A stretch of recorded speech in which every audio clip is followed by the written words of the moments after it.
Here are 40 things that you might have missed in the FNaF movie. Ready? Here we go. First, you can see a purple guy masked in a claw machine. You can also see this yellow bunny, which looks a lot like the thing from Game Theory. You can see purple guy suit up in the intro sequence, which looks a lot like this Easter egg in FNaF 4. Mike wakes up at exactly 6 AM, which is when obviously every night ends. Garrett's shirt in this picture here is very similar to Crying Child's shirt. The Dream Theory book is a reference to Game Theory's Dream Theory back in the day, as well as what happens in the movie with all the dream sequences. Also, the bunny icon on the Dream book could be a reference to Silver Parasol Games, but I'm not too sure on that. You can see Chica's Magic Rainbow at the ice cream parlor on like all the signs. Based on this camera, the movie takes place in year 2000. We kind of already knew this, but this is just some confirmation. You can see a lucky rabbit's foot on Steve's desk. Abby somehow drew a picture of the same airplane that Garrett plays with that we see later on. My friend spotted the drawing of someone fishing, which could be an Old Man Consequences reference, but this is the only picture I have of it. I can't find the scene where it shows it. In the classroom on the back chalkboard, you can see a bunch of words that relate to FNaF characters, such as bear, bunny, chicken, fox, and puppet. You could even argue that Liberty and Musician are some, referring to Liberty, Chica, and Music Man. There's a locked box behind Steve that kind of resembles a FNaF 4 box, but that's kind of a stretch. The office has a lot of similarities from the game, such as the Celebrate poster, the cup with the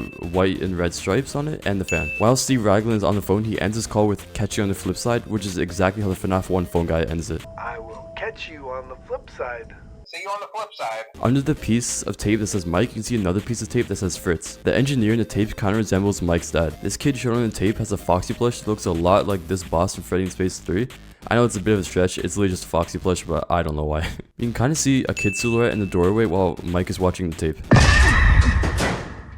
Obviously, we got the Bloom Boy jump scare here. This menu makes it seem like you can actually eat Chica's wings, which I thought was funny. Sparky's Diner, which is a reference to the dog, is what I'm guessing. We obviously got the Map Hat cameo with his Nest name tag, which is a reference to his Nest is Sans theory back in the day. When the Foxy kid screams here, it resembles the 8-bit crying child with the black tears pouring down his eyes. When Mike wakes up from his dream, you can see it actually says "It's me" on the mirror. Vanessa uses Shelly as her last name instead of Afton. I'm guessing she's using her mom's last name here, so no one sees that she's related to William Afton. Carl has a Midnight Motorist shirt, which I actually really want. There seems to be an endoskeleton behind Chica here. I'll try to zoom in so you can see it better. A lot of the people miss this, but when Carl's in the kitchen, you can actually see Chica walk by in the background here through the fan. You can actually see yellow and black tape at the bottom of the office door, which is a reference to the doors in FNaF 1. When Max enters the parts and service room, you can see Sparky the dog, Shadow Freddy, and a bear endoskeleton. Every animatronic kills in the order of the games, like Bonnie's in the supply closet, Chica's in the kitchen, Foxy's in the hallway, but Freddy's is not right at all. During this scene here, Vanessa says almost the exact words of the Blacklisted ending in Pizza Sim. It's called criminal negligence. And borderline criminally negligent in almost every decision that you made.